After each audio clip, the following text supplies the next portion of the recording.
तालिबान ने मांगी मदद, भारत की हां, पूरा अफगान बोला थैंक यू इंडिया, दुनिया हैरान। दोस्तों, सबसे पहले तो चाबहार पोर्ट को लेकर एक ऐसी खबर सामने आई है जिसे सुनकर पाकिस्तान सदमे में है, क्योंकि हाल ही में तालिबान ने पूरी दुनिया को बताया है कि तालिबान की इंपोर्ट और एक्सपोर्ट को चाबहार पोर्ट के जरिए बढ़ावा दिया जाएगा।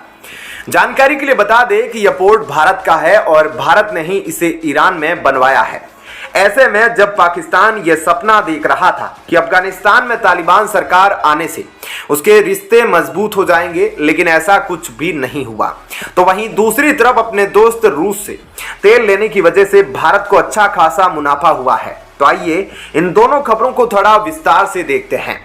दरअसल दोस्तों, भारत अब अपने चाबहार पोर्ट का इस्तेमाल अफगानिस्तान के साथ अपने रिश्तों को मजबूत बनाने के लिए करने वाला है। भारत और अफगानिस्तान के बीच में मुख्य भूमिका ईरान भी निभा रहा है, क्योंकि केंद्र बिंदु ईरान ही बनेगा। क्योंकि हाल ही में प्रधानमंत्री मोदी ने ईरान के राष्ट्रपति से फोन पर बातचीत की थी और इस दौरान दोनों के बीच इजराइल हमास युद्ध को लेकर बातचीत हुई थी। लेकिन इस दौरान कुछ अहम मुद्दे भी उठाए गए थे, जैसे कि द्विपक्षीय रिश्तों और चाबहार पोर्ट को लेकर भी बातचीत हुई थी। प्रधानमंत्री मोदी ने बताया था कि चाबहार पोर्ट को लेकर जो प्रोग्रेस हुआ है उसको लेकर दोनों देश संतुष्ट है और आने वाले समय में उस दिशा में काम करेंगे।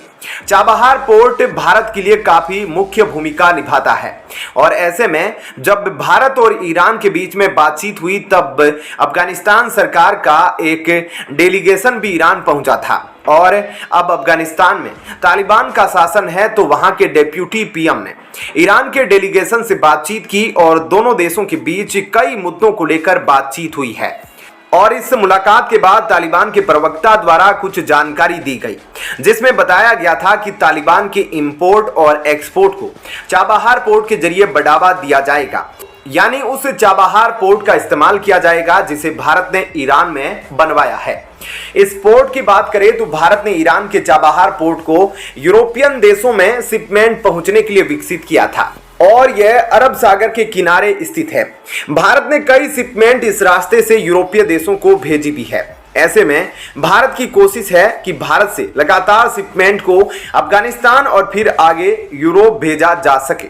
ऐसे में अब पाकिस्तान की चाल उल्टी पड़ती नजर आ रही है, क्योंकि भारत और अफगानिस्तान के रिश्ते लगातार मजबूत हो रहे हैं और पाकिस्तान सिर्फ देखने के अलावा और कुछ नहीं कर पा रहा है। क्योंकि पाकिस्तान ने सोचा था कि अफगानिस्तान में तालिबान आने के बाद पाकिस्तान और अफगानिस्तान के रिश्ते अच्छे हो जाएंगे, लेकिन ऐसा कुछ भी नहीं हो पाया। उल्टा भारत के साथ ही अफगानिस्तान के रिश्ते बेहतर होते चले जा रहे हैं। इसके अलावा आपको बता दें कि रूस से तेल खरीदकर भारत को काफी ज्यादा प्रॉफिट हुआ है, क्योंकि भारत ने तकरीबन 2.7 बिलियन डॉलर की बचत की है।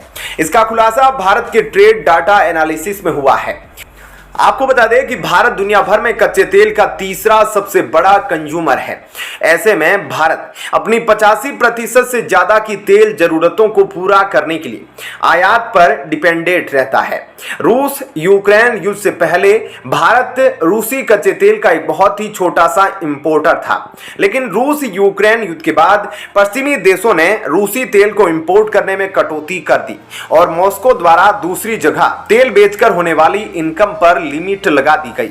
लेकिन अमेरिका और यूरोप जैसे सुपर पावर देशों के दबाव के बावजूद भारत ने रूस के तेल इंपोर्ट पर पश्चिमी रिस्ट्रिक्शन को मानने से इनकार कर दिया और भारत ने रूस का साथ देते हुए कहा था कि भारत एनर्जी सेक्टर में दूसरे देशों पर डिपेंडेंट है और वह रूस से तेल खरीदना बंद नहीं कर सकता, क्योंकि यह उसके देश की जरूरत है। ऐसे में भारत को अपने देश का फायदा आज देखने को मिला और भारत ने अपने 2.7 बिलियन डॉलर की बचत की है। क्या कहना है आपका इस खबर पर कमेंट सेक्शन में जरूर बताएं। वीडियो को लाइक शेयर जरूर कीजिएगा। भारत यूएस का बड़ा उलटफेर, चीन को महंगा पड़ा जासूसी जहाज भेजना। दोस्तों, अब भारत और अमेरिका ने ऐसा बड़ा उलटफेर किया है जिससे चीन के लिए मुश्किलें खड़ी हो गई है। तो वहीं चीन को अब जासूसी जहाज भेजना महंगा पड़ गया है। क्या कुछ हुआ है, अब आपको इन खबरों के बारे में विस्तार से बताते हैं। दरअसल जैसा कि आप सब जानते ही है कि चीन बार बार श्रीलंका के हम्बनटोटा पोर्ट में कभी अपने शिप को तो कभी अपने जासूसी जहाज को, कभी सामान्य जहाज को तो कभी युद्धपोत को पहुंचाता रहता है। और वह ऐसा इसलिए करता है क्योंकि सबसे पहले तो वह भारत की पोजीशन जानना चाहता है कि पूरे इलाके में भारत के लिए रणनीतिक पॉइंट्स क्या क्या है। अगर वह भारत से भिड़ेगा तो वह उसको कैसे हैंडल करेगा। आपको बता दें कि जब पहले पता चला था कि चीन का जासूसी जहाज हम्बनटोटा पोर्ट आने वाला है, तब भारत और अमेरिका की आपस में बातचीत हुई। तब अमेरिका ने भारत को कहा था कि हमारे लिए यह बहुत बड़ी समस्या है, इसलिए तुम इसे आने से रोको। और ऐसा अमेरिका सिर्फ भारत के फायदे के लिए नहीं बोल रहा था, इसके पीछे अमेरिका का भी स्वार्थ छुपा है। ऐसे में जब भारत ने चीन के जहाज को यहां आने से रोकने के लिए कहा, तब श्रीलंका के विदेश मंत्री ने बयान दिया कि भारत की चिंताएं हमारे लिए महत्वपूर्ण हैं, इसलिए हम चीन के जहाज को अपने यहां नहीं आने देंगे। लेकिन ऐसा नहीं हुआ, बल्कि चीन का जहाज आया और चीन के जहाज को 48 घंटे की परमिशन दी गई कि आप समुद्र के अंदर खोज कीजिए। ऐसे में चीन समुद्र के अंदर क्या खोज करेगा, तो आपको जानकारी के लिए बता दें कि एक और कीमती चीज है जिसके लिए चीन यहां बार बार आता है। ऐसे में आप सोच रहे होंगे कि चीन यहां किस चीज की खोज कर रहा है, तो आपको बता दें कि चीन यहां पर उस खजाने को देख रहा है जिस खजाने का इस्तेमाल श्रीलंका नहीं कर पाया, और चीन उस पूरे खजाने का इस्तेमाल करना चाहता है।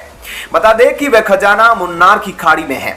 और यहाँ कौन सा खजाना है, तो आपको बता दें, यहाँ मूंगा चट्टानें, समुद्री घास, मैंग्रोव, 4223 समुद्री जानवरों की प्रजातियां, कई हजार साल पुराने पौधे। इसको भारत का सबसे समृद्ध तटीय क्षेत्र माना जाता है और यहाँ पर 260 अरब डॉलर की कीमत वाला तेल और गैस छुपा है। लेकिन कोलंबो ने अभी तक इस खजाने का उपयोग नहीं किया। अगर इस खजाने का इस्तेमाल श्रीलंका कर लेता है तो 60 साल तक उसे एनर्जी नहीं खरीदनी पड़ती। लेकिन चीन यहां अपने मतलब के लिए यानी इन सब चीजों के लिए पहुंचता है। इस वजह से चीन ने श्रीलंका को भी कर्ज दे रखा है, क्योंकि चीन बिना किसी मतलब के किसी देश को कर्ज नहीं देता। ऐसे में श्रीलंका के पास भी अभी कोई ऑप्शन नहीं है चीन की बात मानने के अलावा। लेकिन अब चीन के इन सभी मंसूबों पर पानी फिर गया, क्योंकि हाल ही में अभी अमेरिका ने घोषणा की है कि वह 553 मिलियन डॉलर गौतम अडानी के श्रीलंका पोर्ट में लगाएगा। और अमेरिका अपना पैसा इसलिए दे रहा है क्योंकि अमेरिका ने 5 साल पहले BRI के खिलाफ एक प्रोजेक्ट चलाया था और उसके तहत अमेरिका श्रीलंका की इस पोर्ट में इतना निवेश करने जा रहा है। ऐसे में अमेरिका ने यह भी साफ कर दिया कि यह हम किसी तरीके का कर्ज नहीं दे रहे ताकि देश को हानि हो, बल्कि इससे जो भी प्रॉफिट होगा वह तुम प्रॉफिट कमाओगे। ऐसे में अमेरिका के इस ऐलान के बाद गौतम अडानी ने ट्वीट करके धन्यवाद भी दिया, क्योंकि यह प्रोजेक्ट गौतम अडानी ग्रुप के अंडर ही है।